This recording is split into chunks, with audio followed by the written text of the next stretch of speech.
Nous sommes à quelques mètres du mur de séparation entre le Mexique et les États-Unis. Au loin, les gardes-frontières veillent. C'est dans ces paysages arides que les clandestins font leur premier pas en Californie. Ils se cachent dans ces buissons en attendant leur rendez-vous avec une voiture censée les récupérer au milieu de la nuit. Donc en attendant, ils se cachent. Serpents, araignées, température insoutenable. Pour les candidats à l'immigration, le danger est partout. Pour aider les sans-papiers, Enrique et les membres de son association déposent des bouteilles d'eau dans le désert.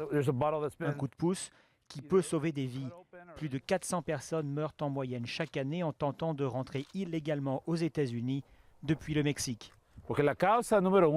La cause principale de décès pour les milliers de personnes qui sont mortes en traversant, c'est le manque d'eau. On est dans le désert ici et sans eau, on meurt. On a retrouvé des cadavres d'ailleurs, pas très loin. Déjà périlleuse, la traversée vers les États-Unis est selon des études devenue encore plus dangereuse depuis la construction du mur au milieu des années 90.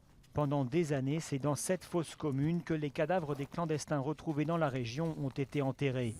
Des centaines de tombes anonymes sur lesquelles se rend régulièrement l'association d'Enrique. Ces pauvres gens viennent ici pour trouver une vie meilleure et ils finissent par mourir. Et de quelle manière en plus? Pas de funérailles, pas de messe, rien. On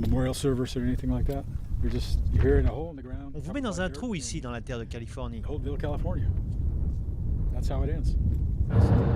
L'élection de Barack Obama avait suscité beaucoup d'espoir chez les partisans d'une réforme de l'immigration. Aujourd'hui, cette réforme est au point mort. Pour Enrique, lui-même d'origine mexicaine, c'est une désillusion.